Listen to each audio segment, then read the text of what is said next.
Muvi Wachilungamo wafika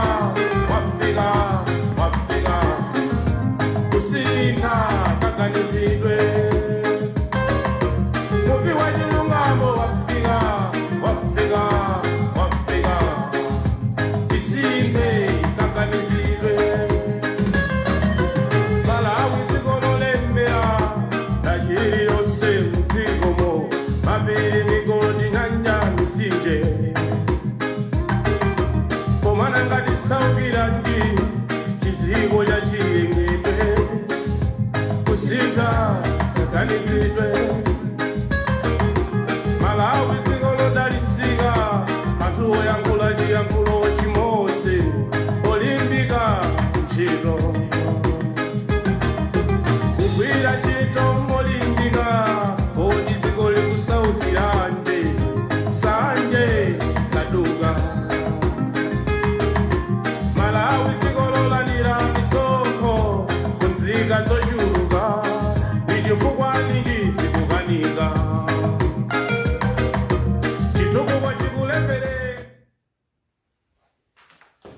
ndikupatseni moni kumadzulo kuno kuti monire mwatandala uli mwawuli mwachuma bwanji tusindire uli tuswerere uli mwadokera tani moseliwa chigawo chathu chamaiko akunja malire athu adziko lathuli amalawi wonse amene muli maiko amenewo tikupatseni moni kuti moni timayesa kubwera kumasanaku kuma network matithawathawa ndiye mwangona zithunzi zokha osamva mawali wonse ndiye panopo network ukhangati atigwira tichita chisomo tili nayo lero lolemba ndikhulupirira ndi pa 23 October kuyamba kwa wiki ife Muvi Wachilungamo Revolutionary Party timabwera kudzacheza nanu Malawi kugawana nzeru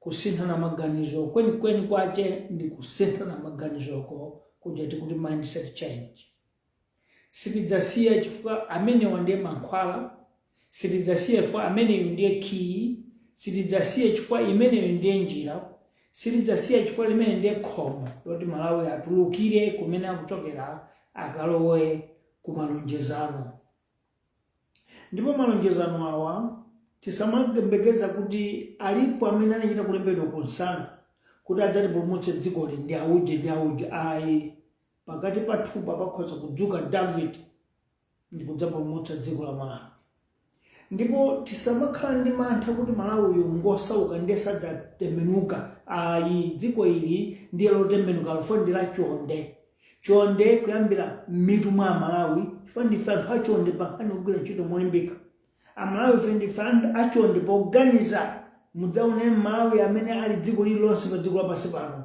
alibe kupangidwa chipongwe chifukwa ndi munthu wachonde oti amadziwa kukhala ndi anthu komanso amatha kudzipereka kugwira ntchito molimbika pa chifukwa icho ngati tikukwanitsa maiko akunja tilephera bwanji dziko lathu lomwe kungofunika David kuti atsogolere kuti dziko lipulumuke potero lero sidabweretse bulletin ndabweretsa nkhani yatsopano zimene tikubweretsera masiku anthu umati Muvi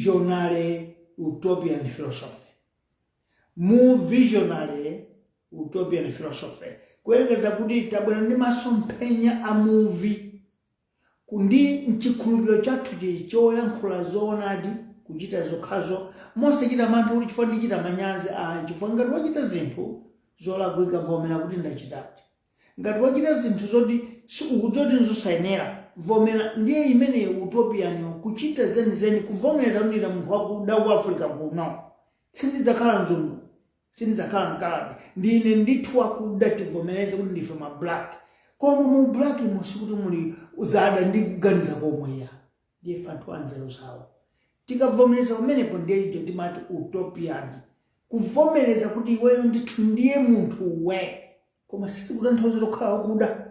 Adatero Oliver Mtukudzi woyimba ku Zimbabwe kuti ndikada chonchi sinde kuti ndaola yayi, ndikakhala wakuda chonchi sinde kuti ndisine munthu yayi. Adatero anzathu kuchishona. Ifenso amu visionary lero tabodza kupatsirani chikhalidwe ndondomeko imeneyi yakupanga zoonadi, realism pa Chingerezi. Lero pa mu visionary wathu tabwera ndi mawu odzalongosola bwino, mawu oti chisomo, pa Chizungu amati grace. Kodi mawu oti chisomo timamva bwanji? Ndi chani nanga tingapindule nawo ngati dziko mota? Chisomo sichoti munthu angachitenga ku sukulu, sichoti angachitenga ku college, kapena umabadwa nacho, kapena chinthu tikhoza kachitula pena pache. Chisomo nchoti umachita kupatsidwa ngati mphatso chokera kwa Mulungu wake na malenga. Akakuchitira chisomo Mulunguyo, umatha kukhala ndi zinthu zimene sunayembekeze kuti ukakhale nazo pamoyo. Akakuchitira chisomo Mulunguyo, umatha kukhala anzathu oyimba, umatha kukhala munthu wochita zisudzo, umatha kukhala president wa dziko, umatha kukhala nduna, umatha kukhala ndi mpando wina wache. Ukakhala na mpando umene uliozwa kuti wachitidwe chisomo ndi Mlengi muno wache. Chifukwa tiyang'anitsitse dziko mwathu muno kuti kodi amene anabadwa atakhala president, ma president ndi angati? Tipeza kuti ndi ambiri. Koma nanga osewa ngakhala president paine kuti wina wake achitidwe chisomo, ameneyo akhale mtsogoleri wa dziko. Ndiye chimakhala chisomo chopatsidwa kwa Mulungu. Pachifukwa chimenecho lero tiyankhula nkhani ya chisomo. Kodi nkhani ya chisomo ndi dziko lathu zikuyanjana bwanji? Ndi nkhani ya movie zikugwirizana bwanji?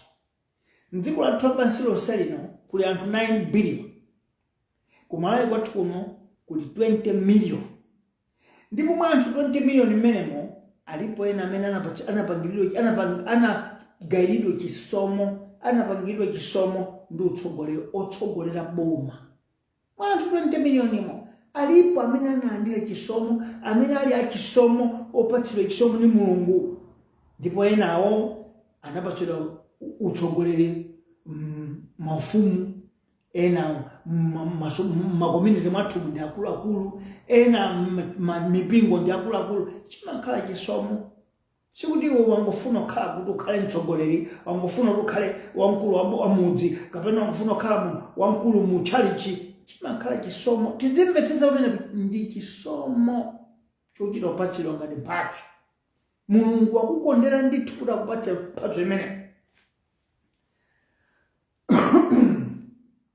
Ndipo kwa iwo amene amadzimva pa mtima kupadziguguda kuti ife ndiye dabadwa kutsogoleri, ife ndi anthu apo, ife ndiye madzitama, amene wadzimvera chisoni chifukwa adziwe kuti ndi chisomo chokha chimene Mulungu anawapatsa.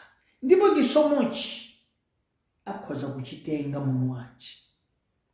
Iweyo olanda chisomoyo ukakhala kuti sikuchigwiritsa ntchito bwino chisomocho, amatha kukulanda.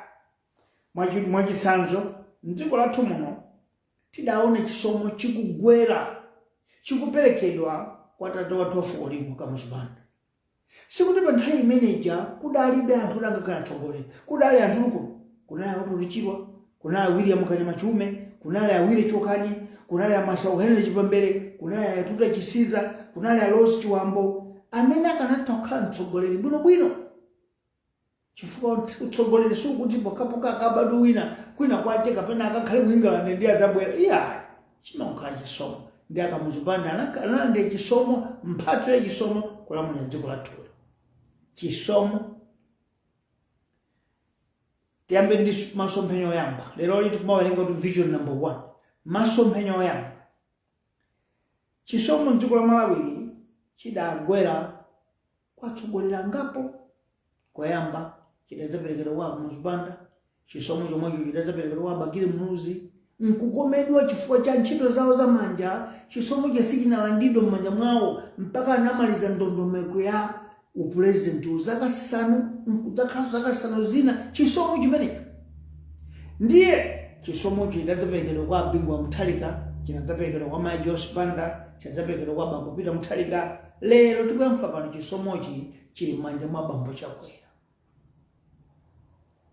Tikupitirizabe kuyankhula nkhani yona kuti ndani amene angapatsidwe chisomo, ndani amene angalandire chisomo, si nkhani yoti tingayidandaule kuti ndani, koma nkhani imene tayidza kamba pano ndi yoti kodi ukalandira chisomocho umachigwiritsa ntchito motani.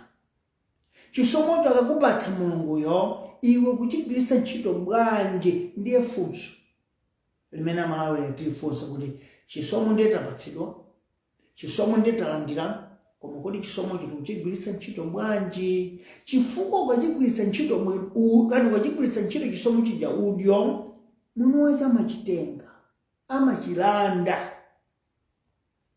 Vision number 2, si nkhani yoti ndani adzapatsidwe chisomo, nkhani ndiona kuti udzachigwiritsa bwino chisomocho bwino motani. Nkhani ndi imene chisomo chimene ungapatsidwe kapena chimene wapatsidwacho ukuchigwiritsa ntchito bwino motani. Ndiye funso limene masomphenya achitatu. Poona kuti walandira chisomo chija ndiye sukuchigwiritsa ntchito bwino, udziwe kuti chimadzatengedwanso. Munthu wacho amachitenga nthawi ina iliyonse imene wafunayo. Ngati ukusakuchigwiritsa bwino chili chisomo chija amadzachitenga munthu wacho. Vision ya number 4, lero m'Malawi muno mwa anthu 20 million. Ngati wapatsidwa chisomo chokhala mtsogoleri wa dziko, choyenera kuchita choyamba nkudzifunsa kuti ambuye andipangira chisomo ine mwa anthu ena onse 19,800,000 andiki 920 akapena 19,998,000 andisankha ine ambuye andipatsa chisomo chimene chikuti ndiyang'anira anthu amenewa. Kodi chisomo chimenecho ndichigwiritse ntchito bwanji? Ndichigwiritse ntchito bwino motani kuti asandilande ambuye?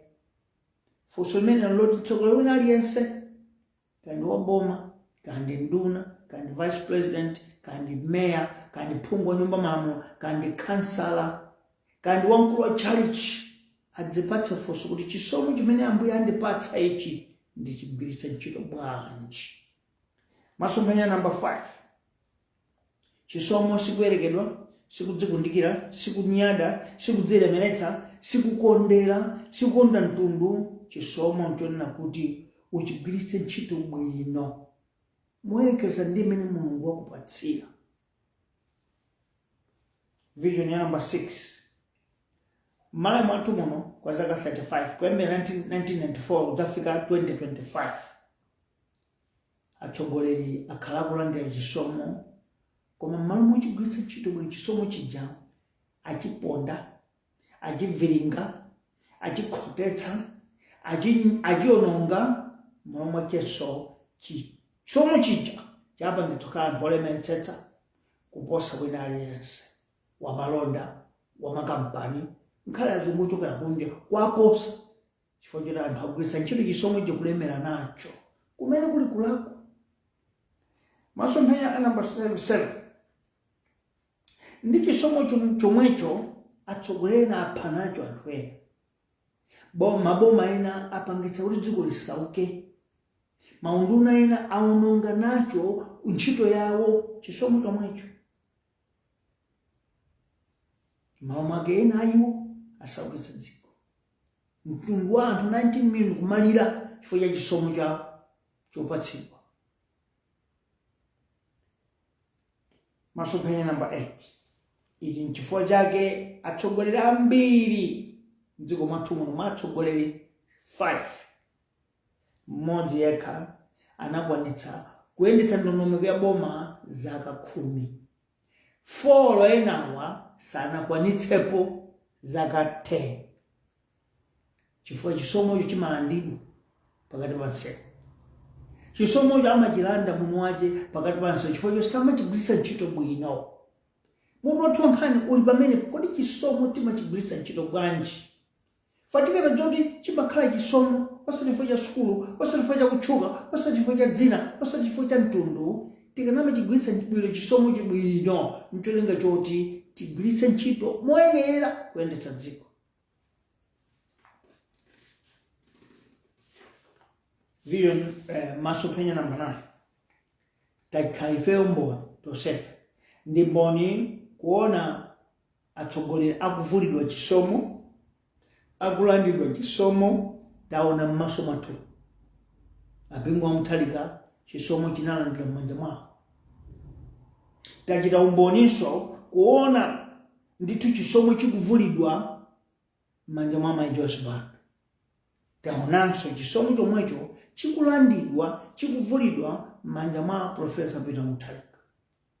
Lero funso lonena kuti kodi chisomo chakwera sichilandidwa m'manja mwawo kapena achimaliza koma kuti yang'ane mbiri ya zaka zitatuzi Mulungu amba kukonza njira kutumiza aja angelo adzachilanda chisomocho pamene munthu wina aliyense anadzifunsa kuti koma zona aliyeje anthu wa chisomo sakuchigwiritsa ntchito bwino nanga chikumala ndilo pakati pa nsewu chifukwa. Masomphenya number 10 nzochititsa manyazi zokhumudwitsa zoliritsa munthu wopatsidwa chisomo akamalandidwa umalephera kuti uyende pa nsewu momasuka ndikupatsani chitsanzo kumala kwathu kuno kuchitika zambiri kwachitika za Cyclone Njombe abijani Freddy kumene atsogoleri athu amene anamwe dziko lino amakomana ngakhala ali nkusiyana mu njira zanje koma ifana akhala mpando umenewo amakomana koma chisomo chikadzalandidwa mwa iwe umakhala wamanyazi kuti ukapezeka nawo malo ngati amenewo. Malo mwache tiyenera kuphunzira kuti ukapatsidwa chisomo chigwiritse bwino ntchito chisomocho kuti usadzachite manyazi chikalandidwa chikavulidwa mwa iwe. Vision ya namba 10 yomweyo nzochititsa manyazi kuti ukachilanda chisomo chija kudzakhala nacho mbava okupha onzunza mafia wabodza komanso kukhala oyipa mtima ndi chisomo chija pamene nchongopatsidwa mwa iwe ngati mphatso chokhalira mfiti chokhalira okupha chokhalira onzunza chokhalira olanda chokhalira odzikonda chinthu chotongopatsidwa mwa ulere ndi Mulungu mchiyani. Atsogoleri amene tilipo dziko la Malawi lino tidzifunse kuti chimakhala chisomo khala mtsogoleri chimakhala chisomo kuti ukhale patsogolo sikuti iwe wakongola kapena iwe umbi woti wapangidwa ndi dzitsulo cha mtundu wina chisomo chabe ndipo amene ali kumbuyo kwako usaone ngati zachabe ndi chisomo kuti uli patsogolo chongofunika nchoti usachiononge chisomo chija uchigwiritse ntchito bwino ntchito kuti amene ukuyenda nawo aja asakuone kuti ukulephera zimpangitse mwini wace adzakuvule pakati pa nsewu akulande pakati pa nsewu. Atsogoleri tiphunzire zimene ndi mbali imodzi ya mindset change imene kusintha kaganizo ake. Masomphenya number 12 mukhoza kudabwa kuti chifukwa chani lero mutu wankhani tukamba za chisomo tukamba izi za chisomo chifukwa dziko lathu kuyamba 2014 kudzafika 2019 boma la DPP likalandira chisomo chimene chinalandidwa vulidwa m'manja mwa Joyce Banda nkudzaveka Bambo Peter Mutharika malo mokayendetsa boma bwino malo mokayendetsa dziko bwino anakhala ankhanza osamva okuba oononga odzikonda oyang'ana mtundu wawo okha. Ngofika zaka 5 Mulungu anakuti chisomo chiti alande awasakuchigwiritsa ntchito bwino ndi adala ndadi zomvetsa chisoni kuti lero lile tikutha kumva zaka zitatu atatuluka kaletu atuluka kale mmoma anthu aja chisomo analanda tikumva kuti ntchito zawo zoyipa zija zikutulukabe mpaka lero. Ndikupatsani nkhani imene yangotuluka kumene kuchokera ku kampani ya sugar kusalima. Kampani ya sugar ku Musalima ndi kampani ya magulu awiri mtundu wa ku India amwenya ku India komanso boma. Kampani amwenya ku India akuyendetsa ndi 60% pamene boma lili ndi 40%. koma tikumva kuti boma la DPP lija akuluakulu amenemo amatha makatapako 1.6 billion.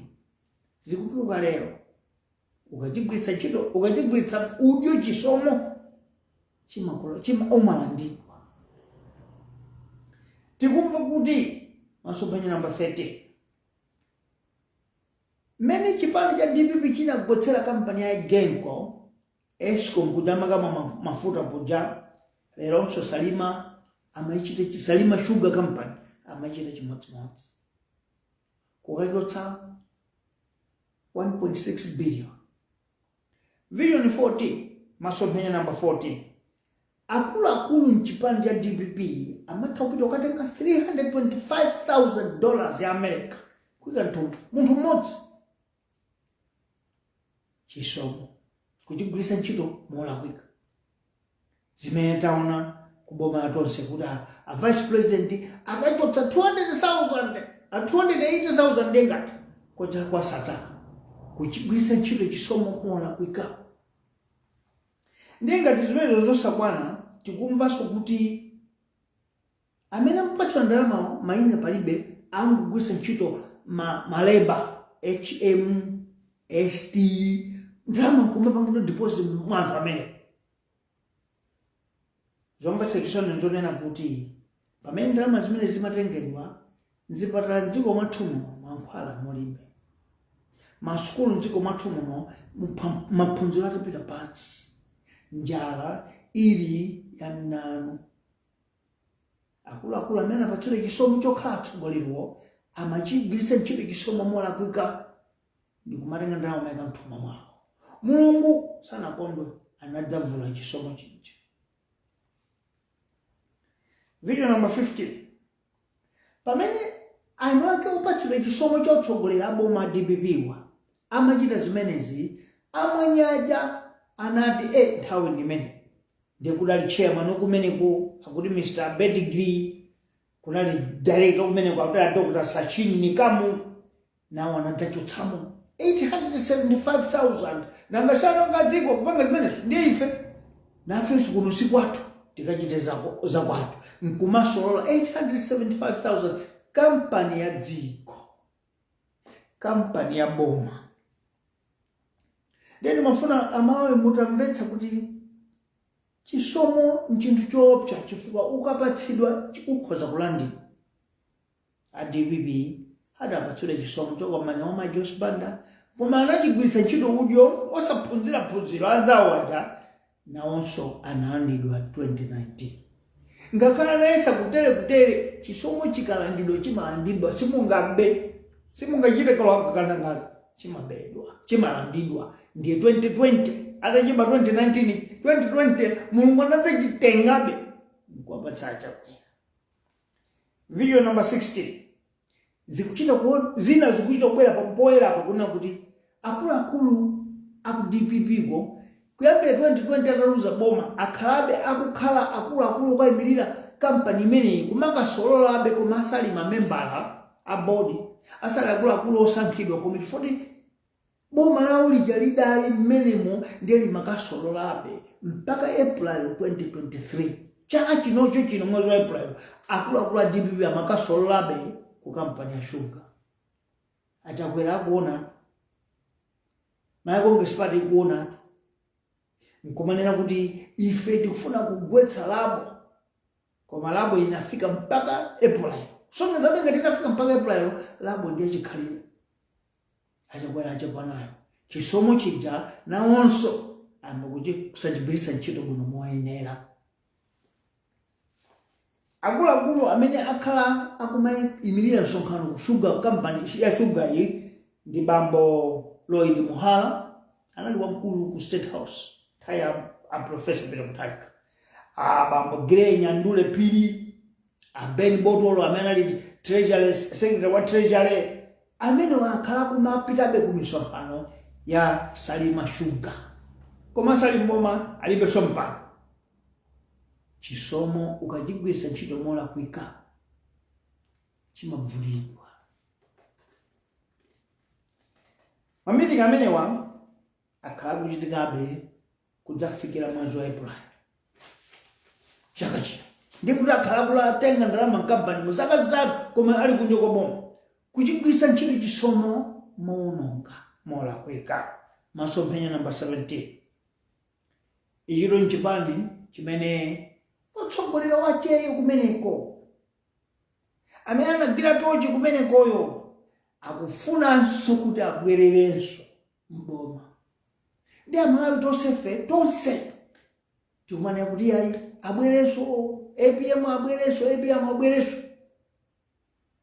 chisomo chiyapezanso apita mtalika pokhapokha utsogolero ukhala kuti timasankha ndifeyo si chisomo cha Mulungu ndi abwereranso koma ngati chili chisomo adalandidwa sangapatsidwenso chifukwa anachigwiritsa ntchito molakwika. Pokhapokhapo masomphenya namba 18 mwina pokhapokhapo a DPP adzuke mmene anadzukira achakwera kumayenda kuona ndikuona kuti chipani chathu chinkapha anthu pepani, chipani chathu chimadzunza anthu pepani, chipani chathu chimalanda mandanda anthu pepani, chipani chathu chimagwirira azimayi pepani. Mwina pamene Mulungu amali chisomo ti apatsenso ako. Koma ngati a DPP sangalape chisomo chaphonyanso chifukwa samapereka chisomo Mulungu kwa iye amene anampatsa nkuchigwiritsa ntchito molakwika. Mudali nafe musalali nafe ife kwathu kunoko sikuti tikufuna mavoti koma tikufuna kuti Amalawi ife tisinthe kaganizidwe kuti wina aliyense amene abwera kukhala pa mpando apa akhale akuzindikira mfundo izi za kaganizidwe kosinthikazi.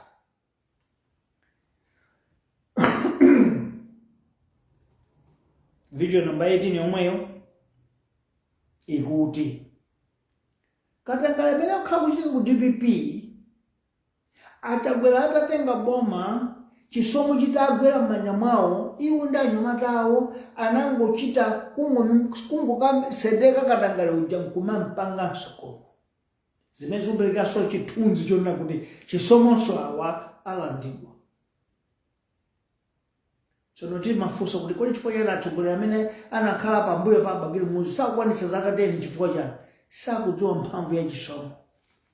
Maganizo awo ngopindika sadziwa mphamvu ya chisomo. Chisomo chikapatsidwa ngati mphatso chimatha kulandidwa ukachigwiritsa ntchito molakwika. Lero achakwera ndi boma lawo ndi Saulo Chilima sikuti ndi anthu abwino nawonso anapatsidwa chisomo bwinobwino zaka zitatu zapita bwinobwino kuti ajolikira chisomo anthu 58 mwa anthu 100 aliwonse anakavotera iwo ndipo amene makavotera si otsatira chipani chawo. Ena anangomva chisoni kuti ya chisomo kuja chalandidwa tiapatse awo Mulungu watero tipatse awo koma momwe tachigwiritsa ntchito chisomo chija bwino bambo Chakwera ndi bambo Chilima adayamba machita zomwe zija amachita DPP. Lero likuti kafufuko amene alipoyo apitirire kushuga timva kuti nduna zina kumene kuzachakwerazi zikasintha chifukwa kuti ituluke pani yatuluka chifukwa chena kuti kampani ya mwenyeja imafunafuna kuti alandireko mkate wa dziko limakhani mkate wa jaji amati sovereign guarantees pa Chingerezi mkate wake ophikidwa bwino ndi amafuna alandirenso umenewo. Boma yapotati mulandirenso zimenezi tifufuze akapeza nyansi zimenezi. Koma president bambo Chakwera ndi Chilima akhala mmenemo anyamata ophunzira bwino oganiza bwino asakuona kuti kodi zigulumwa zija ndi ziti. Pakadapanda kuti amwenyawo sanafunse kuti afuna mkate pang'ono atape pang'ono bwenzi zikungogumuka chifukwa dziko lathuli laonongeka. Chifukwa dziko lathuli lilibe masomphenya namba 20 nchifukwa chake Malawi uyu mchaka cha 2025 opatsidwa chisomo si amene tikuwaonawa pakati pa anthu 19 million chakuti fe patuluke wina amene apatsidwe chisomo kuti adzachotsedi izi zakuda zachitika pasi nyansi zachitika pasi adzazichotse chifukwa chisomo choperekedwa bwino alephera chigwiritsa ntchito bwino achiwononga mwini wache chauta afuna achivule achilanda ndiye sangapatsenso anthu omwewo osateka chisomo chenopita m'manja mwawo chilendo wina amene sizikunkhudza izi za nyansi nyanganyanga izi sizikunkhudza chisomo chipita m'manja mwa amene ndiye tidzimva kuti kuli anthu osiyanasiyana ena ndife amuvi tili pano tikudzipereka tokha kuti ngati chisomo chingatibwere chitibwere koma sitikalola kuti chikavulidwe mwa ife tikachigwiritse ntchito bwino chifukwa sikuti takongola sikuti tili ndi dzina koma tangochitidwa chisomo kuti chibwere mwa ife ndiye tikachigwiritse ntchito bwino awa ndi mawu amene kupatsa ena aliwonse amene akufuna kukhala atsogoleri a dziko la Malawi amene afuna kuyendetsa dziko la Malawi 2025 amene angapatsidwe chisomo kuti osakayiwala kuti chisomo si sukulu si ndalama si kutchuka si mtundu si chigawo ndi mphatso chabe yongoperekedwa kwa Mulungu kuti inuyo mukhale ndi chisomo chimenecho ndiye kachigwiritseni ntchito bwino kuti chisadzalandidwe mochititsa manyazi.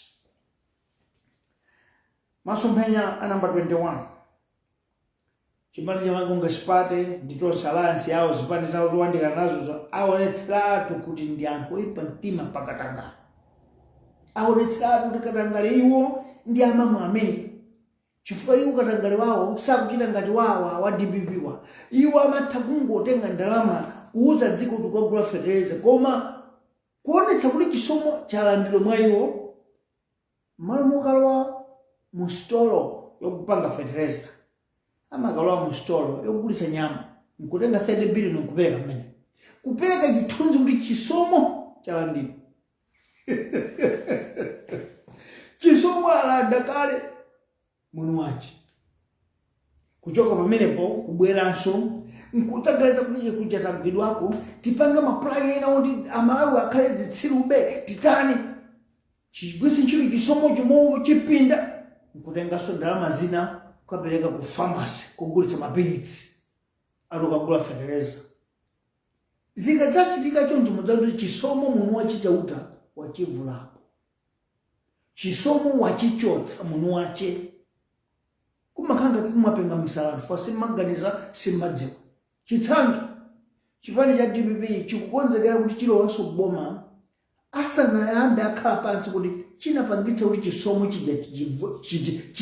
ativule mchiyambi akulephera mmalo mwacha kungokangana ukhaokha koma palibe mmodzi akuti tatiyeni tikhale pansi kuti chisomo chopatsidwa bwinobwino chija tidavulidwa bwanji koma kuwerengera ndithu mbewu ndi mchira mu 2025 tikulaso mboma ife muno wa mboma anthu a Mulungu awa angovomereza kuti lowani chisomo chibwereso m'manja mwanu Mulungu kumwamba apatse chisomo ino mwapepesa mwafotokoza mmene munaphera Robert Yasowa mwafotokoza mmene munaphera Isa Njaunju mwafotokoza mafailo 16 amene anabisika mwafotokoza izi zikuluka za Salima Sugar izi mwafotokoza mmene mbalipira ndalama kuti za bank ma 27 million mwezi umodzi munthu mmodzi mwafotokoza ndiye mukufuna kuti chisomo chingobwera pamutu panupo ndo kachiwiri dziko ili ngakhale patakhala kuti ndizikhulupirira mtundu bwanji ngakhale kuti sayansi manena kuti kunjaku kulibe Mulungu ndi sayansi inapanga dziko kumakhala ngodzinamiza chifukwa chilichonse chili mwini wache dziko ili mwini wache ngakhale tikunyunzika bwanji ndi anthu amawu a Mulungu patukira tonse tikutha kuona mmene Israeli kupangira kunzunza mtundu wa Mapalestina tikuona ndithu ena akhoza manena Mulungu kulibe sakuona akunama Mulungu mwini wache akuona ndipo nthawi yoyikika bwino adzapereka chisomo kwa Mapalestina tsiku lino chokhumudwitsa nkumamva ena mamuno opatula chisomo akunena kuti ife tili kumbuyo kwa Israeli achakwera zona muli kumbuyo kwa Israeli anthu akuphedwa mzinda kudirizidwa mukuti muli kumbuyo kwa Israeli mdziko mwathu muno kuti tiyang'ane bwinobwino mozama bwino tidzapeza kuti ndale zonse zikamayenda bwino ngati zikuyenda kuti zikupita pabwinopa amene amatikankha kuti tilandire chisomocho amakhala mtundu wachimwene mtundu wachala ndiye tabwezera bwinobwino pa mpando paja takakhala ndi chisomo chija pofuna kumulemekeza wina waja kunsi uku nkunyoza amene athandiza ndalama aja kuti chifukwa tifuna tilemekeza America kunsi uku nkumanya kuti Israeli ndi ufulu odziteteza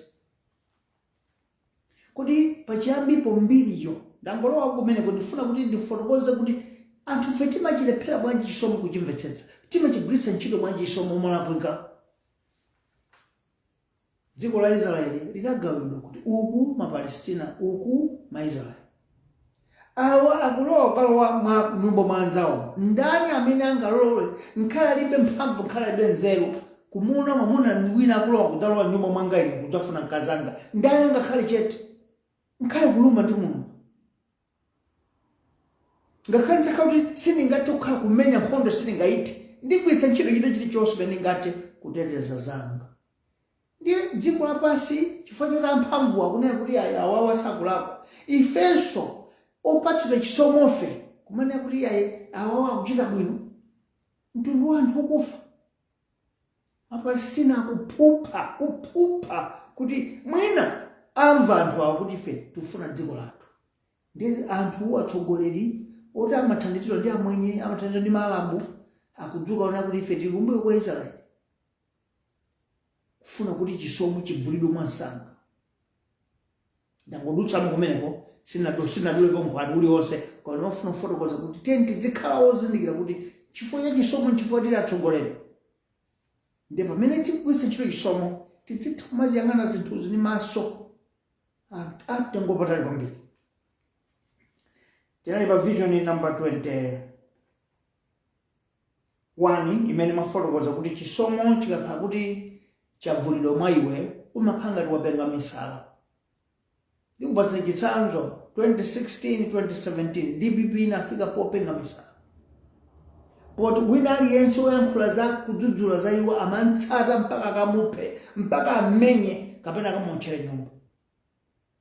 Ukakhala kuti chisomo chikuvulidwa mwa iwe umakhala ngati wazimbayi umakhala ngati wachita chiwewe. Lero malakonga sipata ndi zipani zawo 9 kapena 8 akangati achita chiwewe chifukwa amachita panga zinthu zoti abise amakachita malola kuika kuja apo akamati yakuno ndimagulitsa nyama mwadzapereka ndalama kuno iwo tititi kuti atigwira mwina tilowere akalowa ku Romania momoti apite ku kampani ya fertilizer akukapita mugulitsa mankhwala mapiriti mkukauza kuno kuti magulitsa mapiriti kubwereranso chiwewe. Tsoka ndilo boma lawo akuchita zimenezi kudzakhala boma limodzi loyamba mbiri ya dziko lino kukongola ndalama zokwana 5 trillion kuposa maboma 5 kumbuyako. Akamuzipanda sala kukongola ndalama zimenezo abakiri muzina kukongola ndalama zotero abingwa mtalika ndiye adapita kukagwada kuti bwanji mutikhululukire ngongole zathuzo mpaka maiko akunya kuvomera kuti yakhululukireni mukhale pa zero muyambirenso. Lero anthu olandira chisomo ayipanganso dziko lija likhale ndi ngongole kona 9 trillion ndiye akumapitabe m'misonkhano mokakamiza kuwera ndege kupita ku mutifuna mutikhululukire zona mukuusa amayi anu ambuye anu. Muganiza kuti anthu aja ayiwala IMF World Bank ayiwala kuti 2006-2007 kudali ija kuti chani high indebted nations kukhululukidwa ndalama. Ndiye leronso tipitenso kungotha zaka 11-12 kuti ati kutapepe tufuna mutikhululukireso ndiye ni amayi athu ku America kapena IMF ndi agogo kapena musanga watu. Chisomo chikakuchokera mmoyo Mulungu akakuvula chisomo umakhala munthu wa chiwewe.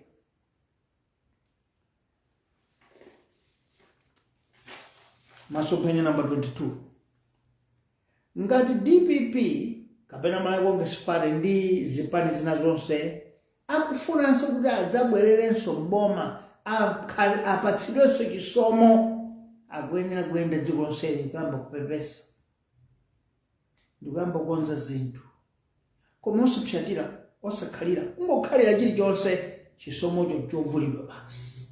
Ndiye kaononga ndalama zanji kaya achita bwanji chisomo chikavulidwa ndi muno wache chavulidwa basi. Izizo tikuyankhula chifukwa ife tilibe jealous chimene ungofuna choti dziko lathu likhale ndi zipani zamphamvu zoti zitha kumadzudzula cholakwika. Ife amuviva tachoka ife cha zimenezo. Sitikungofuna kolowa mboma kukhala atsogoleri. Iya ife tifuna kukhala anthu oti tizitha kudzudzula kuti izizo iya dziko ligwena upanga mote.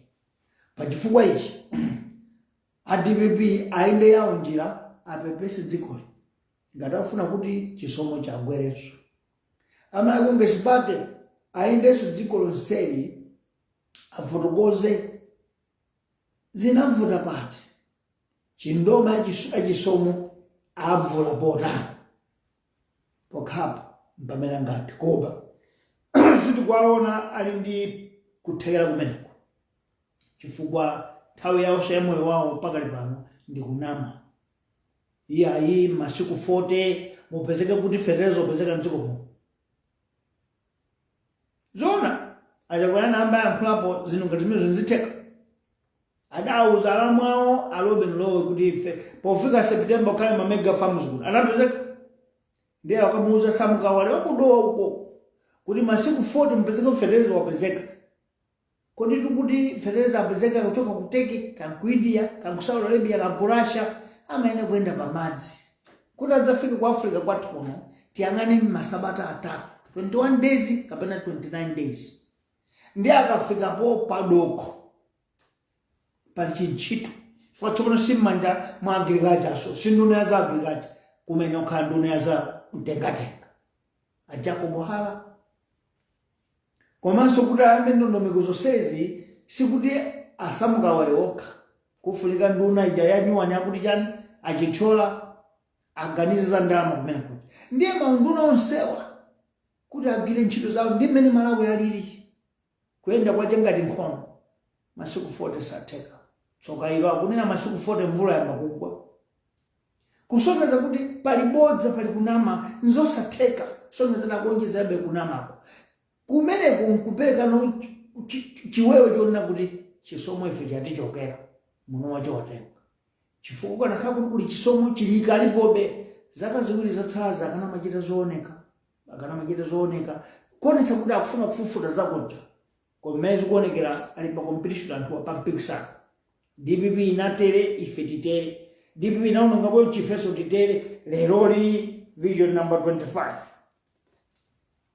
Tikumva kuti kusowa anthu kumaphedwa akatagwire mfuti ndi mfuti ya kuboma.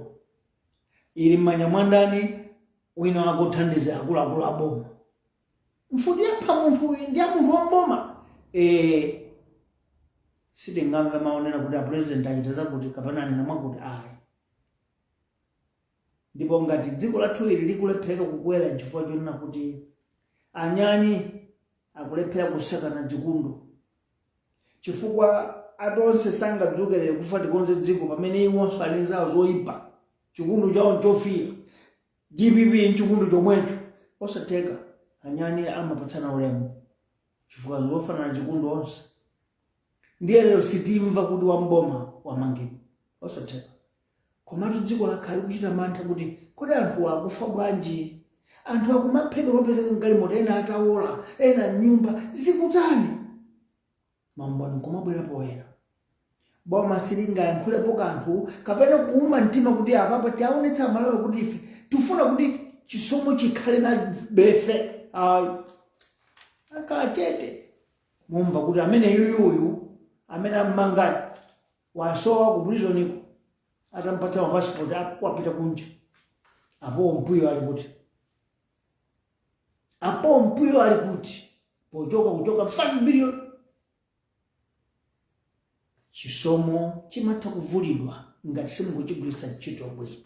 Apa nzachidzukire tonse alliance Malawi Congress Party ngakhale achita mwamtundu bwanji chisomo chavulidwa. Video number 25. Timafuna tifotokoze mawawa mwachuchuchu kuti taona amachalichi mmalo moti agwire baibulo atsitsimutsa miyoyo akumalowera nawo nkhani ya ndale pomafotokoza kuti dziko lathu nkhani tasintha president bwanji silingasinthe ife tilibe zogulitsa. wachali chitu atavala uje ni mwingiro wache. Ndiye ngakhale tidziti tisinthe president zilibe ntchito fa sizingasinthe zinthu tilibe zogulitsa.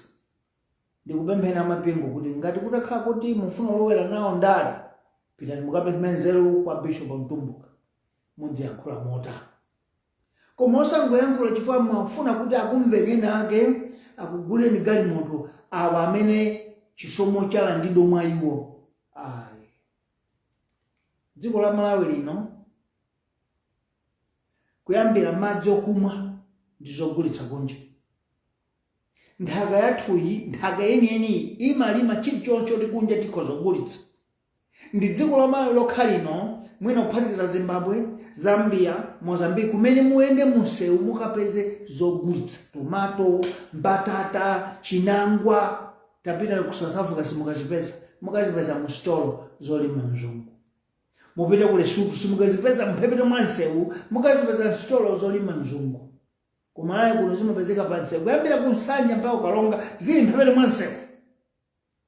Ndiye tidzinena kuti dziko lathu libe chogulitsa. Akunena choncho sale anthu amuno kuyikira kumbuyo anthu kuti avulidwe chisomo. Amachali chimutu wopsatu. Amachali chimutu wopsatu kwambiri. Mawu amusanya kunena choncho kuti ntchito yake ndiyofuna kubweretsa chilungamo. Kati nkhani yaku Israeli ndi ku Palestina. Amachali chimuyankhule chilungamo kuti Israeli ikulakwa kukalowa mchipinda mwa anzawo.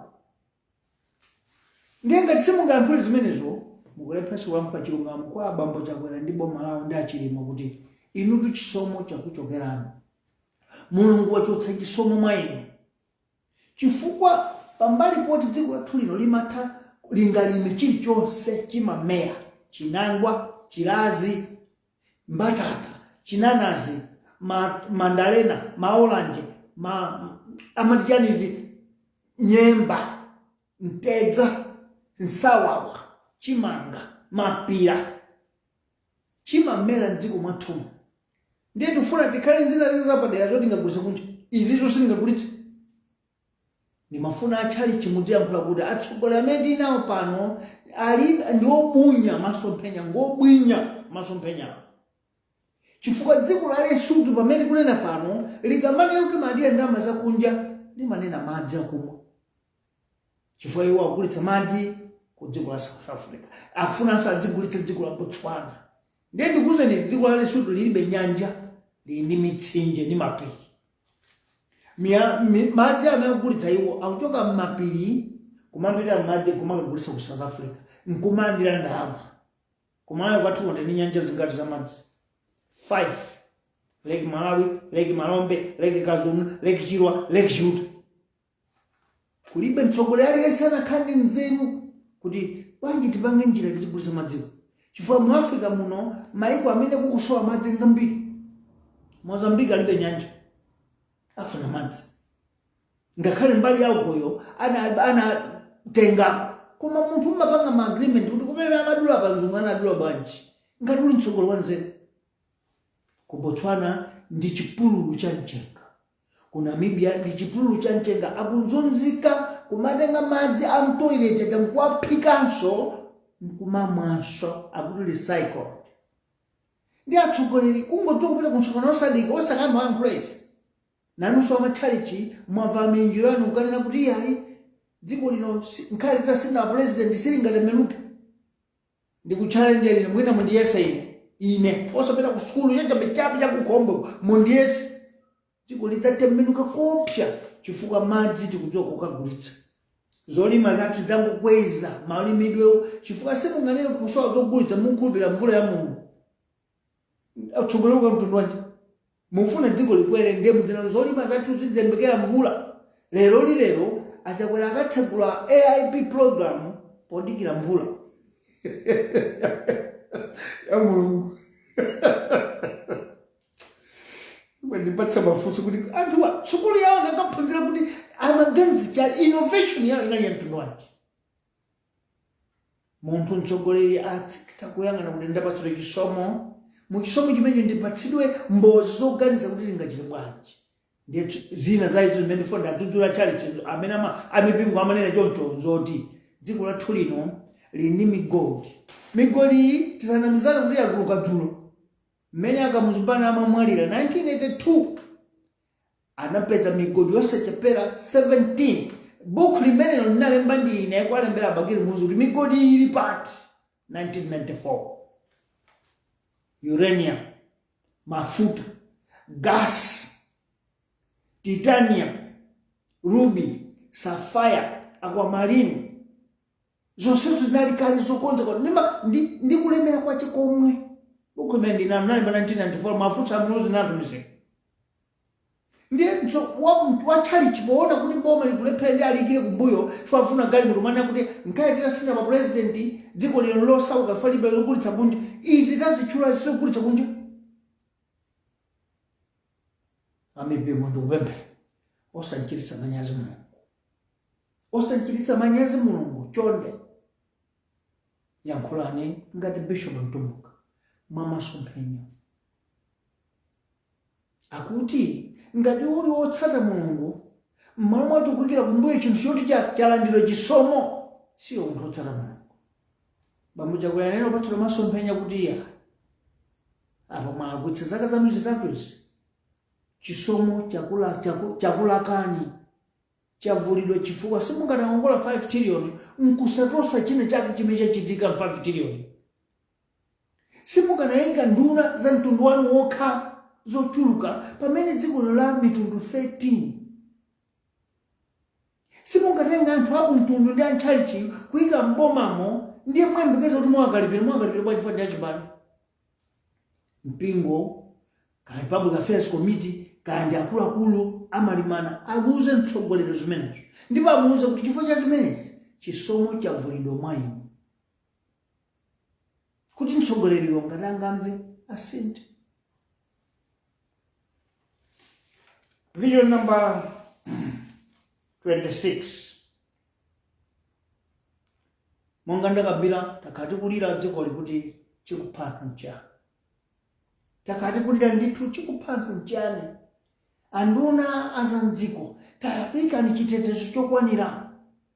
Nakamba podzana kuti polisi athu awa omweomwewo akhale maboma ena onsewa. Kudalibe kuphana anthu mwa holosero mote. Nanga polisi awa kulephera kuya chitetezo kwa anthu ake omwewa. Zazindikirika nolero kuti akuluakulu ndalama zakhojokera mkatimo ndiye kumakhala akuti kuli MG1 MG2 mkazi wenweni ndi mkazi wachiwiri kunja kuno tikuti South Side chick kapena kuti blesser. Ndiye ndalama zitachuluka zakatangale zikumamanga manyumba mangira ma MG2 aja. Ndiye akabwera tsate nkuphe ngati ine kuti nanenso ndikafuna chikondi chenicheni akuluakulu akufuna kuteteza ndiye kunguuza kuti ndikupha chifukwa mkazi uyu ndiwayi ndammangira nyumba ndantere nchifukwa boma namba 7 kuti tafuna lifestyle audit mufotokoza anduna inu kuti ndalama zokamangira chibwenzi nyumba kuti mpaka kukafika pofuna ukapha moyo wako chotsa moyo wa munthu munazitenga kuti chileke ya boma sale yaketi pachifukwa ichi tikufuna kupempha kufunsa boma la Chakwera kuti pakuti zazindikirika izi mukwirira muvundikira mene amachitira DPP chifukwa nthawi ina kamodzi kokha chilungamo chidzioneka nkhani za Satana ndi zamwamvundikira zonse mwamkwirirazi. Asaulo Chilima amene anena kuti aonekere poyera kuti tidziwe kuti dziko lili serious. Ndikumbutse nkhani ina kuzomba amfuma kuntumanji nthawi Kamuzu anampempha Kamuzu kuti mundimangire prison yanga mpano ndidzimanga anthu amene akunyoza chipata cha makunga chipata. Kamuzu bana anamanga mikuyu okatsegulira mikuyu anali akuntumanji. Pepani paichi tikufuna kufotokoza kuti nthawi zina munthu ukayankhula mawu ako omwe udzatsata. Abambo Chilima ananena kuti ufuna tilowe mbomamo tikamange mbava zenizeni. Atalowa mboma muja mbava nakakhala iwo $200,000. Mwandu lero kunguti ukatere koma ndi anthu amene alonjeza kuti ife tufuna kudzatitsa katangale. Mutheza bwanje katangale pamene katangale muli nomene. Amalawi, fundo yathu yomaliza number 27, tipemphe kuti tikamaona akuluakulu akumwamba, atsogoleri athu mboma akulakwitsa, kukhala chete ndiye kuti tikuyikira kumbuyo zoyipazo. Kuyankhula ndiye kuonetsa kuti kudana nazo zoyipazo, tufuna kuti tiziyankhule kuti iwo asinthe. Pachifukwa ichi, boma lililonse limene silidzudzulidwa, limene siliyang'ana kumbuyo, silipita kutsogolo, nchifukwa mutu wathu wankhani lero kumakamba nkhani ya chisomo. Chisomo chavulidwa kwa atsogoleri 5 alemo Bingwa Mutharika, Mai Joyce Banda, Bambo Peter Mutharika. Lero chisomonso chavulidwa ubambo chakwe, chifukwa mmene achiti ayendetsera boma lawo ngakhale kuti akukakamiza chisomocho, Mulungu adzachilandabe pakati pa njira, chifukwa sanayendetse bwino dziko, sili kukomera onse.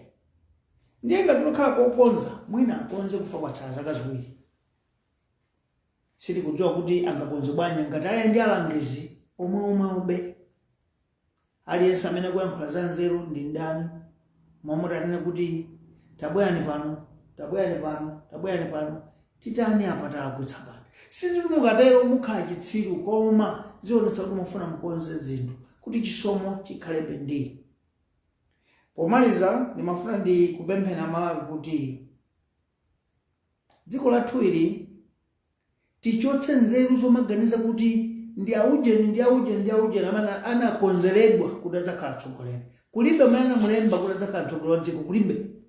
Chisomo chimangogwera munthuyo. Ulendo uno tipemphe Mulungu kuti chisomo chikagwere David. Ulendo uno tipemphe chauta kuti chisomo chigwere munthu wina wake kuchimpirikiti uko, kuti iye abwere adzasese izi. Asakumane ndi asata, asakumane ndi amwenya wa shugawa, angobwera kudzasesa izi kuti Malawi uno mmoyo mwathu mutisanafe tiona kusintha. Pachifukwa ichi ndikubwerezanso kachiwiri kuti dziko lathu la Malawi ndilolemera mu Africa muno, mwina lisingafike number 5, silingapose kufika number 5. Fa dziko lemera kwambiri pa dziko pano ndi DRC, kuchoka hapo South Africa, kumapita na maiko akumpoto ku Egypt, Nigeria uko, ndikudzafika kuti Malawi ndi limodzi mwa iwo. Tikamayankhula choncho ngati kutukwana, koma ndithu dziko lathu lolemera. Fa chilichonse chili dziko muno nchogulitsika kunja, ngakhale mkati muno chabe masomphenya iwo uchidwe chisomo alibe. Munali ndi Bantu Sanders Juma, mukhale mdziko pambano. Chisomo chikhale nanu nonse kuti tidzichita bwino ndi kuchigwiritsa ntchito moyenera. Zikukwambiri.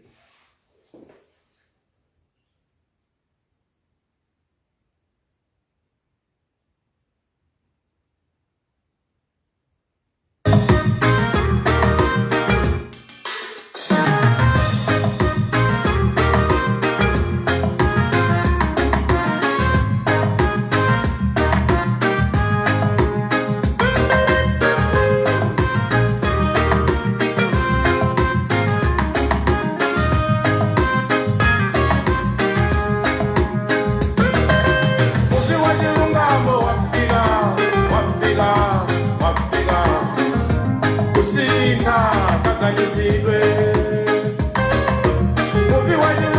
wafika.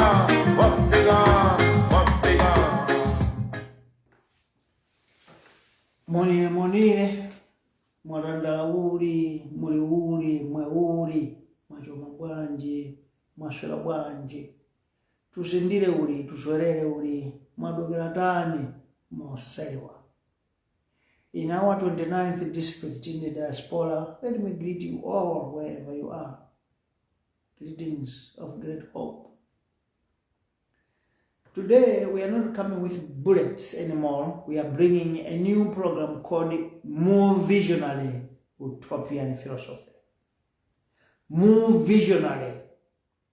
So you can see that movie In other words, our sphere has a vision and is coming with a doctrine of utopian philosophy. The topic of the day is failing to use grace. It is taken. When you fail to use the grace properly, it can be taken or it is taken back. Leadership is a grace. To be a leader is just a grace of the Lord, of the Creator. But if you do not use your grace properly in that position, you must know that it will be removed or taken. That's our topic of the day. Today's Muvi Visionary of the Utopian Philosophy, we are going to share the word grace. Grace is a God-given gift that certain people, could be celebrities, leaders, pastors, reverends, footballers and netballers, you name them. It is a grace for them to be on that status. All what many people are today is because of the grace of the Lord. Not because of education, not because of money, not because of face, color. It's just the grace. In this world, we are about 9 billion citizens, while in this country of Malawi, we are 20 million people. And among the 20 million people, among the 20 million citizens, some were graced to be gifted with leadership of government, others in other sectors of society, can be in a church, in communities, or other institutions. And we need to know that when you are a leader in such institutions, it is by the grace, not because you are intelligent, not because you are chosen one, not because you are more rich or your name is so superior. It's because you just got a grace. You were gifted by the grace of the Lord. Those who revere themselves as more important must from now realize that it is not because of what they think. It's just because of the grace of the Lord. Just the grace. For instance, this country saw the grace of the Lord befalling on our founding father Kamsbanda in 1958 up to 1964. When the grace of our Creator was given or gifted to him, it does not mean that he was meant to be a leader of Malawi. No, it was just a grace that was bestowed on him. It does not mean that there were no capable leaders without him. There were many. You talk about Odon Chimolichirwa, William Kanyamachume, Willie Chokani, Henry Masabo Chibembere, Yatuta Chisiza, Rose Chiwambo. This could be our presidents if the grace had fallen upon them. Vision number 1. Malawi fell or was gifted to Bakiri Munuzi, Bingwa Mutharika, Joyce Banda, Peter Mutharika, and today, Lazarus Chakwera. These were people that were gifted the grace of the Lord to be our presidents. It was by grace. The issue is not who will be gifted to receive the grace of the Lord. The real issue is how will the gifted grace be put to use. That's the biggest question mark. It's not about who. No. It's a question of how. When you are given that grace, how are you going to use it? Are you going to use it properly or not? That's the biggest question mark that each and every leader must ask himself or herself.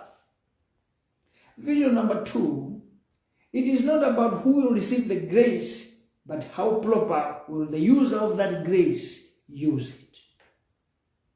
And if we cannot ask ourselves that question, this grace will be removed or taken away from us as leaders. Vision number 3, the fact is, when you receive grace and don't use it properly, the giver will take it away from you and be given to others. Some of the people who read the Bible, Daniel 5, I think chapter 12, It happened to King Nebuchadnezzar. An invisible hand came to write on the wall that your kingdom has been divided. Because the grace has been removed from you, now it's going to be given to the 2 tribes of the pagans and the Pharisees. So it is how grace is removed from a person if you don't use it properly. Vision number 4, Malawi as of today has 20 million people. If you are gifted with the grace to be the president of the country, the first thing to do is to ponder and linger over how best, how proper can you use that grace.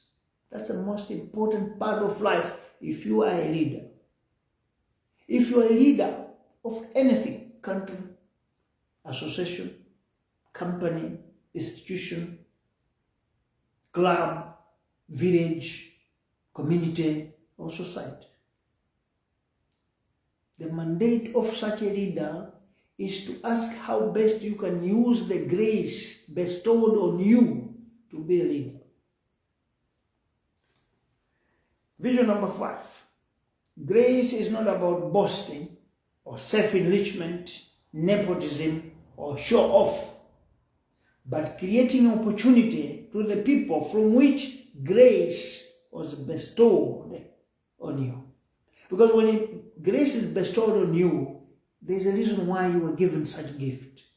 You have to save those behind you or those that you lead. Vision number 6.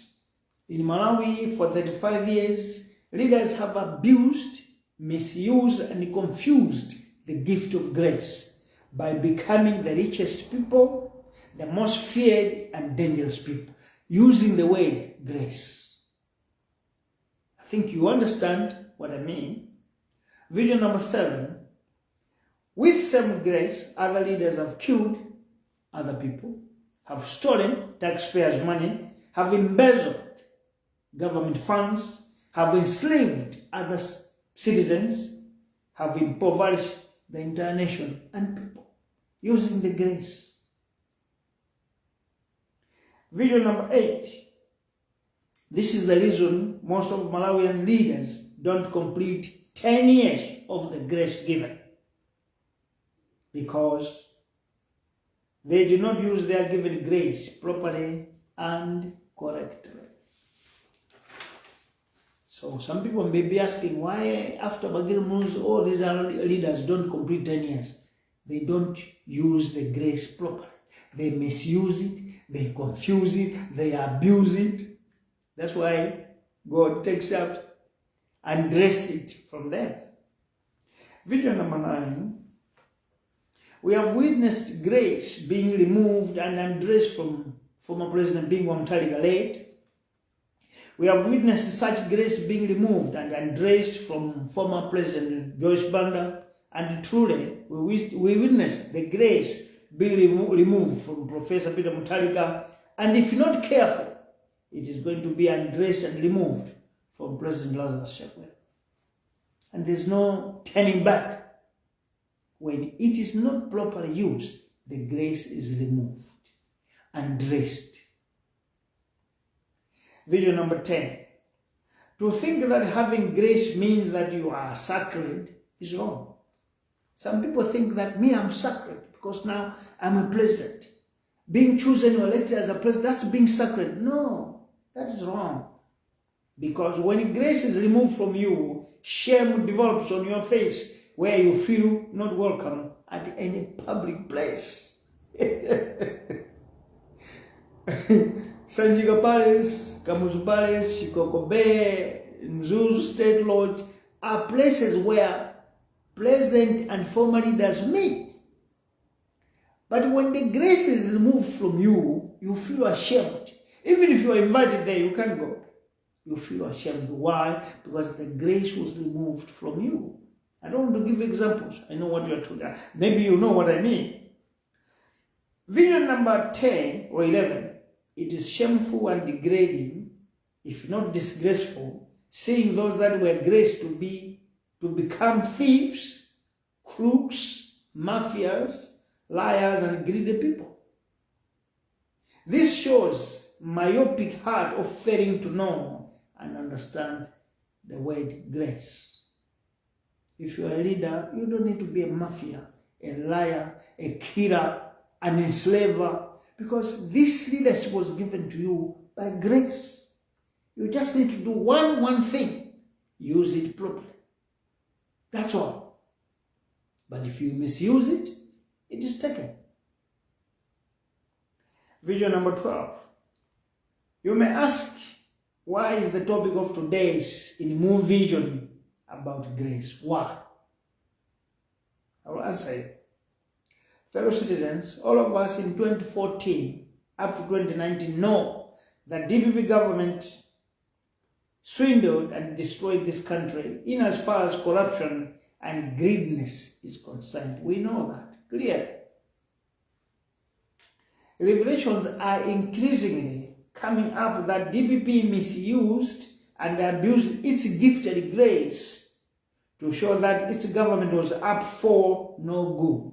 Revelations are still coming out now, exposing its ugly face of corruption. Case in point, Salima Sugar Factory. Salima Sugar Factory is a company owned by two partners, Government of Malawi and Indian company. And their shares are Government of Malawi 40%, Indian company 60%. But I'll tell you this, DPP took that company as its own property or estate because they have been swindling money to the point or to the tune of 1.6 billion kwacha taken for DPP officials, a company of a government. Vision number 13. Just as the party did to bring down Eskom, Ijanko, Salima Sugar Factory was being milked by DPP as a party and its officials. That is why our topic is about grace today. When grace is bestowed on you, you better do everything you can to use it properly. If you misuse it, if you abuse it, it will be taken out from you. Video number 14. Individuals from DPP were pocketing around $325,000 US, one official. And the money was deposited in abbreviated names, HM, ST, in foreign currency. And banks could not even question. How can we just use an abbreviation? Who is HM? Who is ST?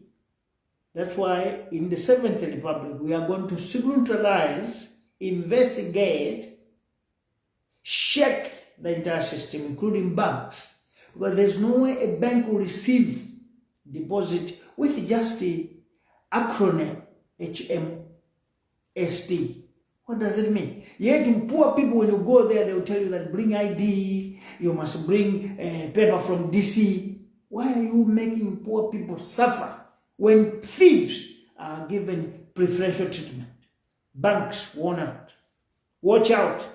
Be warned. Maybe you should use your money and tell Malawi not to vote for us. Because it's going to be, in my language, we say jitenze. Because this is nonsense.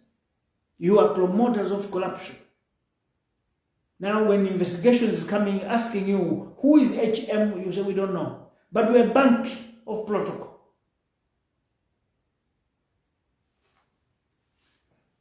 Video number 14. Number 15.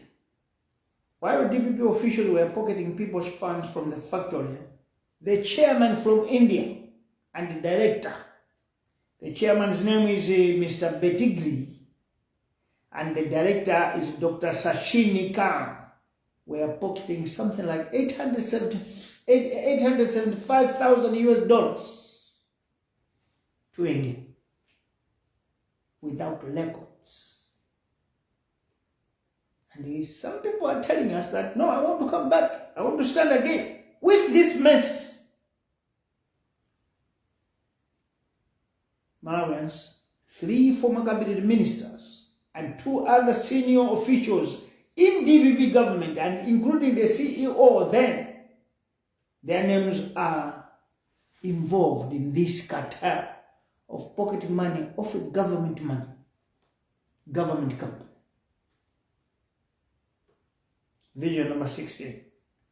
It is even exposed that DPP could just take its officials to be attending meetings as board of directors when they were not. People like Lloyd Muhala, who was working at State House then, Gray, Nyandule Piri, and Benny Botolo were among the team receiving allowances at the company's meeting when they were not appointed at all. They were not members of the board, but they were pocketing cash there. These meetings have been taking place even up to this year, 2023, April. President Chagwera and Vice President Saul Chilima came in to say, we are going to clear the rubble. We are going to clean the rubble, clean the debris. But 3 years, the former government was still pocketing money in government state companies. Were they insincere, Mr. Chagwera and his vice? They were not. In your own house, somebody is stealing and you don't know.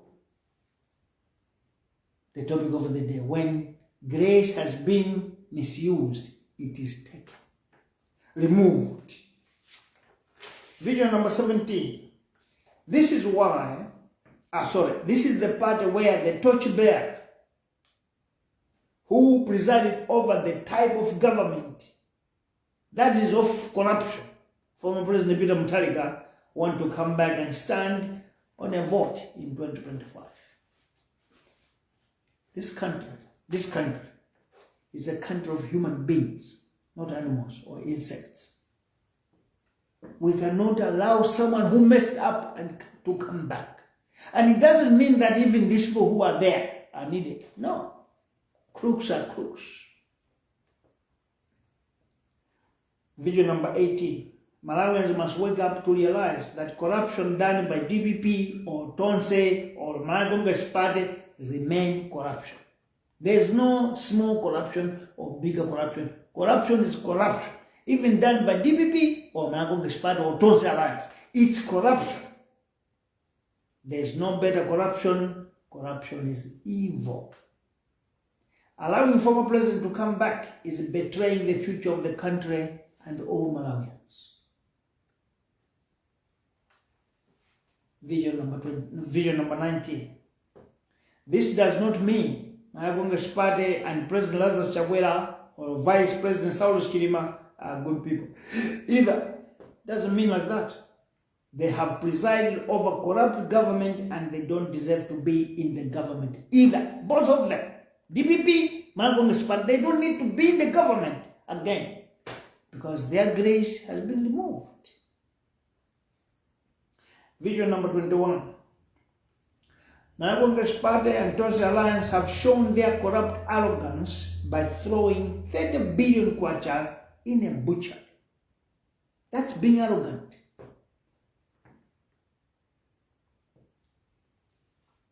Without anyone being arrested. No apprehension. No one is in jail. That is the story of last year, 2022. No one is in jail. But 30 billion was thrown in a butcher and telling us that they were buying fertilizer. After that, as that is not enough, they go to Slomania in Eastbridge, in a chemist, in a medicine house to buy fertilizer.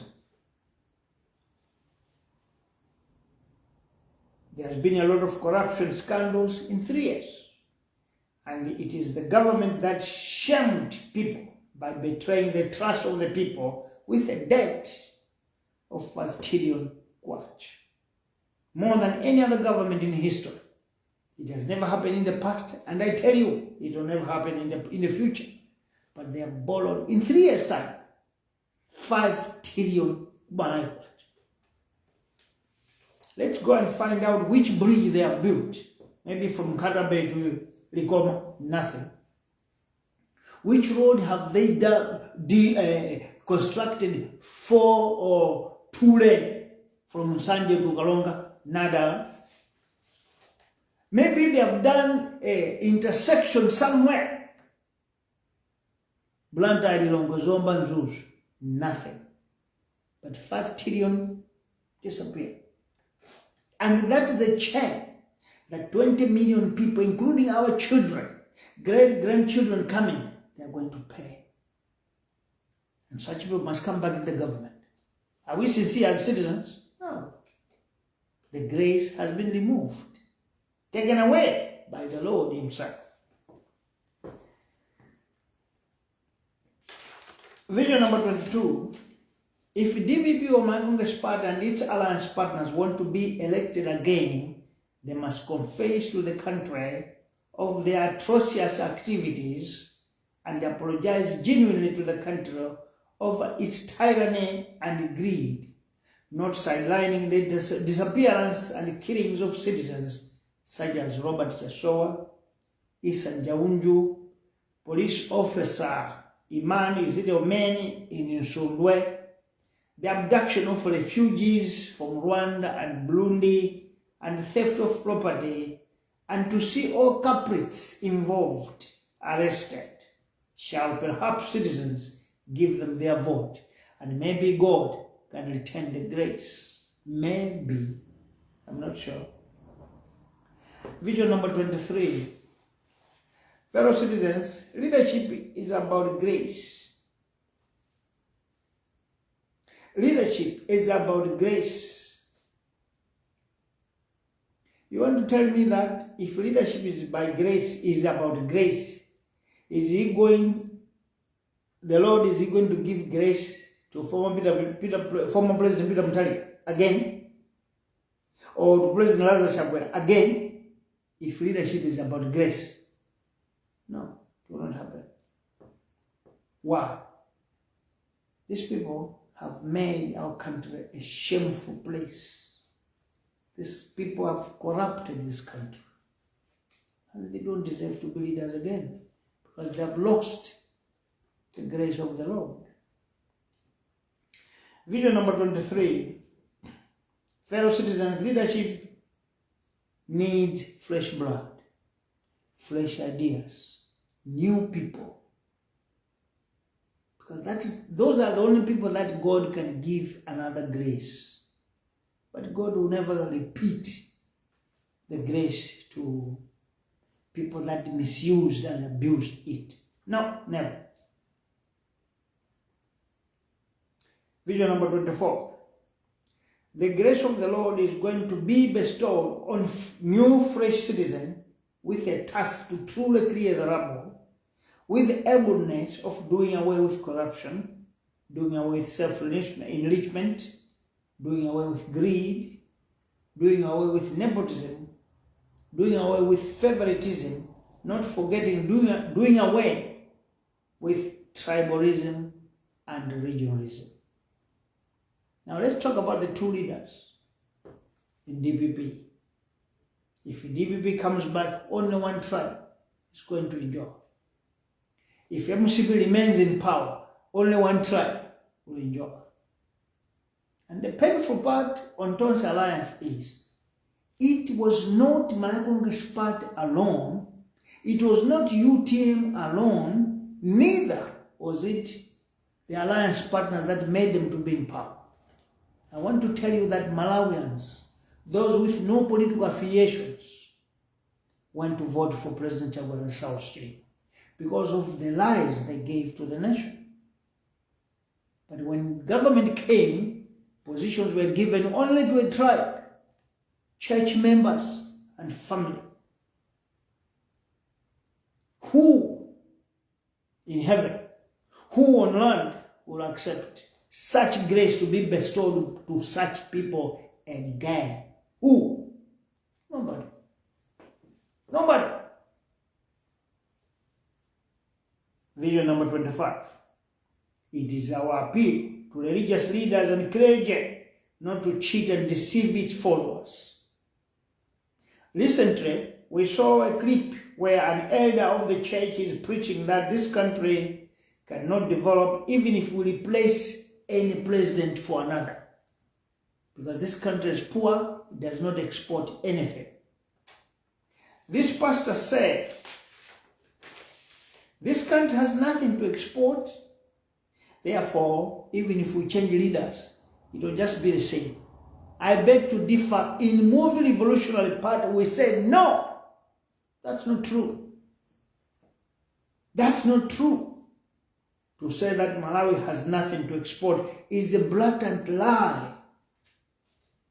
Why do I say that?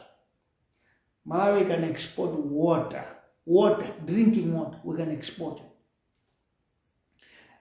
Some people say, no, it's a long process, it's an expensive process. No, it's not. We can bring machines that bottles water and sell outside. It's takeable. It can be done. I'm not speaking my language, takeable. It's possible. It can be done. So we shouldn't lie to say that, no, pipes cannot be dug underground to go to Botswana, to go to South Africa. No, we can bottle them. We can containerize them. We can put them in tanks. It's possible. And let's talk about our soil. Our soil can produce any type of crop, very tasty. And it is only Malawi, Mozambique, Zambia, Zimbabwe that can line up the whole street from Nsanje to Kalonga with crops. Talk about bananas, oranges, tomato, Irish potato, sweet potato, cassava, pineapple, you name them. They are lined in the streets, sold by ordinary citizens. Go to rich countries, South Africa. You never find a banana in the street being sold. Tomato in the street being sold. You only find them in the shop of white people. Then a pastor stands up in a gown saying that this country, even if we change leadership, it will never develop because we have nothing to sell. Are you insane? Are you insane? So that the audio has gone off, the battery went off. That is not true. That is not true. This country can export a lot. Anything that we plant in this country is exportable. So church people, you better just preach the word of the Lord. Don't intervene in politics. If you want to, then go and get lessons from Bishop Ntumbuka so that you can intervene or maybe talk about politics. I'll give you one example. Lesotho is one country that is exporting water to South Africa. Their foreign currency comes from water. It is now when diamond is also exported, they get dollars for them to buy whatever they need. Malawi has 5 lakes of clean water. Lake Malawi, Lake Malombe, Lake Kazuni, Lake Chirwa, Lake Chiuta. All those produces clean water. You know what? Lesotho don't have any lake. They only have rivers and mountains. But that water from there, the little ones, they export it to South Africa. Why not us? So don't tell us that if we change presidency, then there's nothing. No. It is the myopia of leaders that we have in this country. Let me challenge you. Maybe make a mistake and vote for me to be the president. This country will change in 18 months. And people will wonder, was it a miracle? No, it's not a miracle. Genius. Intelligence. Video number 26. We have been worried over the rampant killings in this country where we queried about security lapse, if you remember. Many people have been found dead in their homes and cars without knowing who killed them. We cautioned government to beef up security of its citizens. Today we are now dismayed to hear that one of the victims who was found dead was killed by a personal assistant of a government official. Is this not answering the hectic question that there is war about, in our language you can say, because this war, the killings we see today, we now realize that it's about bad issues by high officials in the government. Video number 27. When rumors arrive that government officials are killing in order to protect their side chicks, girlfriends, just because they have spent a lot. Does this not clarify the mist as to where government funds are being stolen to? Because this economy, how do ministers find money to build houses for girlfriends? And if they can manage to build houses for girlfriends, what about their main wives, main families? Where do they get the money? That's why in the 7th Republic, under Muvi Wachilungamo Revolutionary Party, we are commanding lifestyle audit. So that such people must be asked, you build a house for a girlfriend, that you, to the point of killing the little lover there. Where did you get the money? Can you explain? If you don't explain, we are opening again in Miguyu. So that we stop this rubbish, this lavish lifestyle. Because you are in public office, then you can do as you please, kill people. Video number 28. As Muvi Wachilungamo Revolutionary Party want to see how sincere or how President Chaguera will use his bestowed grace to properly use it. 1. There is a story of Saima Sugar Factory on DPP matter. How is he going to handle that with the grace bestowed on him? 2. There's a killing of an innocent citizen named Whittaker by his government official. Let us see if justice will flow like water in the river. Obviously, President Chaguera will be compromised because of the SATA case, where most of his minions are left scot-free after receiving luxury Mercedes-Benz cars. So there's no justice. Justice has been compromised to the man who was bestowed by the grace of the Lord. A rat is sitting on a pear. A rat is sitting on a TV. It's going to be difficult to kill it. Otherwise, you break the electronic, a household thing that is required by everyone. Last vision, number 29. Citizens, this is the time to start browsing around among ourselves. Who can the grace of the Lord be bestowed in 2025? No one must cheat you. No one is born a president. He could be educated, he can be rich, he can have names, but they were not born president. It's just the grace. Now, for that grace to come, it is up to us to tell the Lord that bestow your grace on this one. Have a great day. Let's meet again this week on the next Visionary Utopian Philosophy. You were with me, Bantu Sanders Juma, the Utopian himself. Thank you very much.